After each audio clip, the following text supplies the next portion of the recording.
RRB, l'invité du matin.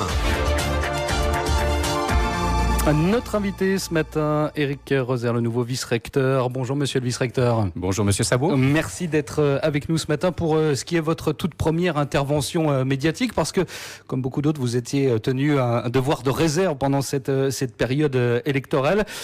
Vous êtes arrivé en Calédonie le 13 mai dernier, vous avez pris vos fonctions dans la foulée. Un petit mot tout d'abord, qui est Éric Roser? D'où venez-vous et quel a été votre parcours qui vous amène ici en Nouvelle-Calédonie?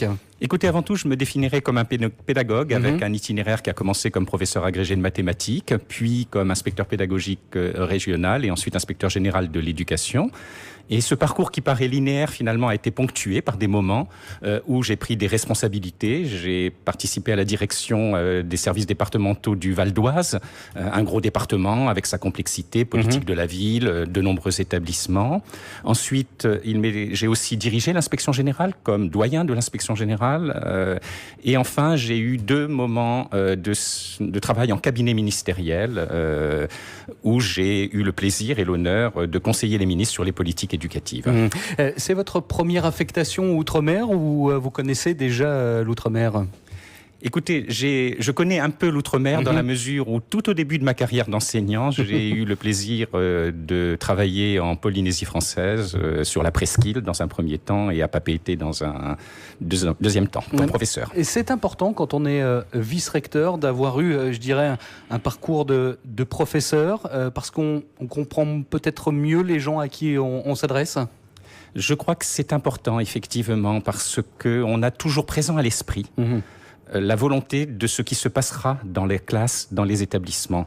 Et quand on administre un système complexe, on pourrait toujours peut-être s'éloigner un peu, et le fait d'avoir eu cette fibre pédagogique nous ramène toujours à l'essentiel et au sens de l'intérêt général, qui est ce qui se passera demain dans les établissements et dans les classes. Alors, on le disait, vous avez pris vos fonctions le 13 mai dernier. Quel est le premier regard que vous portez sur le système éducatif en Nouvelle-Calédonie ? Le premier regard, ce que je porte est que je trouve un système qui est dans une trajectoire de progrès. Quand on regarde sur la période des 30 dernières années, on s'aperçoit que ce système a eu la volonté de se développer, d'élever le niveau de qualification. On a pratiquement doublé la proportion d'une génération qui accède au niveau du baccalauréat.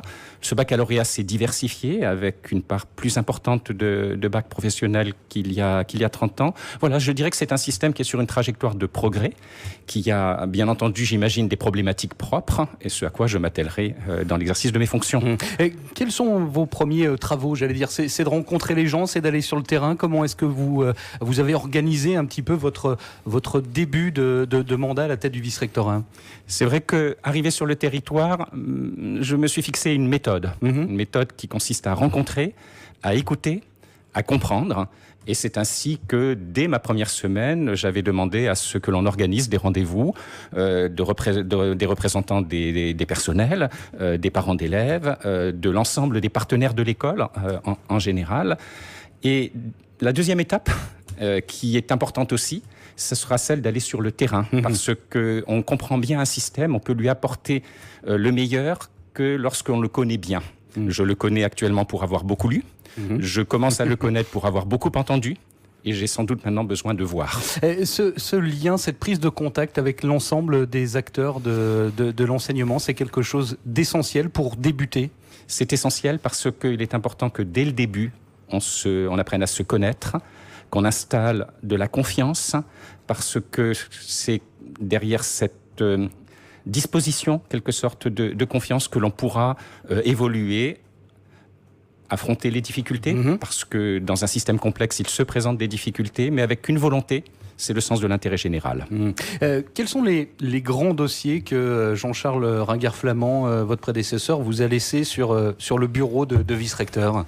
Écoutez, il m'a laissé déjà une situation que je qualifierais en ordre de marche, c'est-à-dire une situation où il a lui-même beaucoup travaillé, donner les fondamentaux en quelque sorte du système éducatif actuellement. Bien sûr, il a on est à un moment qui peut surprendre, mais c'est déjà le moment où on commence à préparer la rentrée 2020.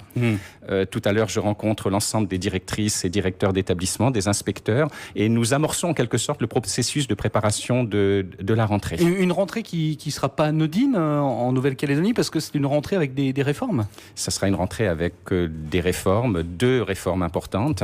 La première, c'est la transformation de la voie professionnelle, cette volonté de permettre à des jeunes plus nombreux d'arriver au niveau du baccalauréat, une réforme qui permet aussi de s'adapter à toutes les situations individuelles.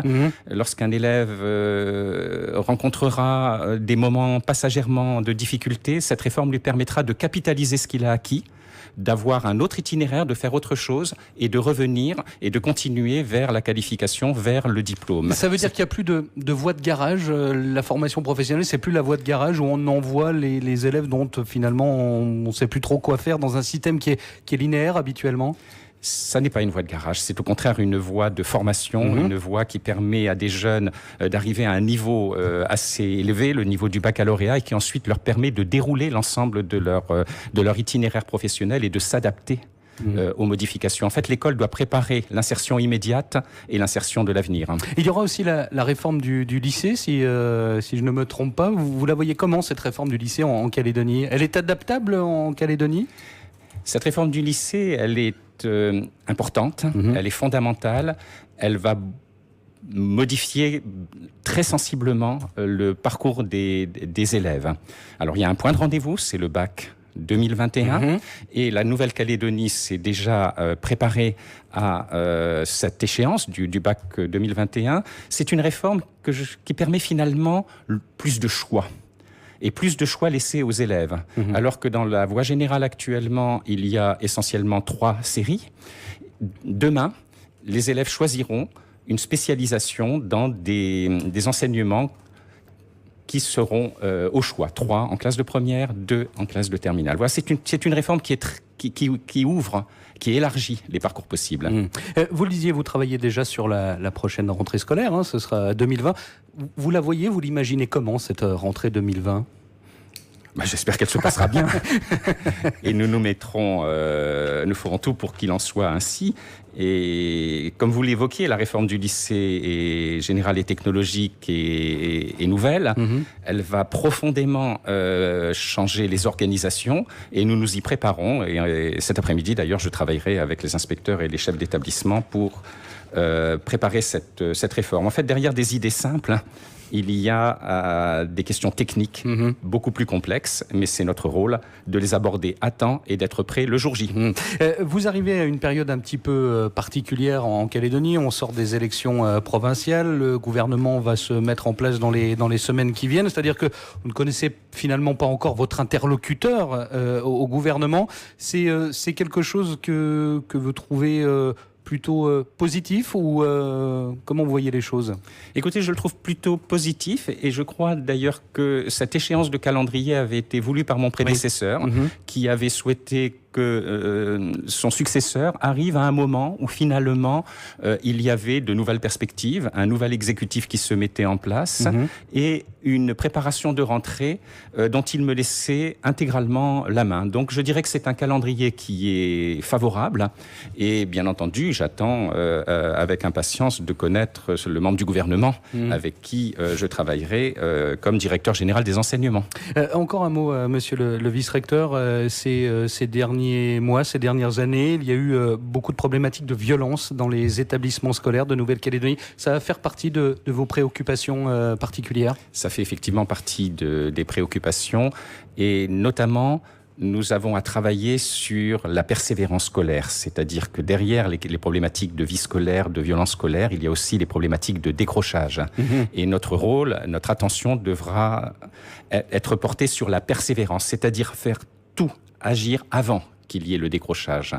Et ça, ce sera un des chantiers importants que je poursuivrai parce qu'il a déjà été engagé par mon prédécesseur. Vous le disiez tout à l'heure, vous avez beaucoup lu, vous avez commencé à écouter. Maintenant, il s'agit de voir. Vous avez hâte d'aller sur le terrain à la rencontre de cette école calédonienne que vous découvrez ?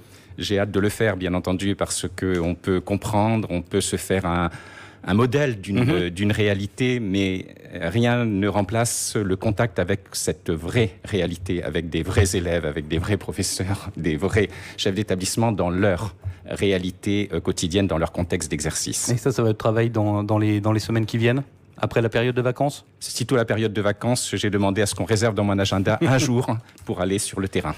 Merci beaucoup, monsieur le vice-recteur Éric Roser, d'être venu ce matin sur le plateau de Radio Rythme Bleu pour votre première intervention médiatique. Merci à vous. Merci, monsieur Sabot.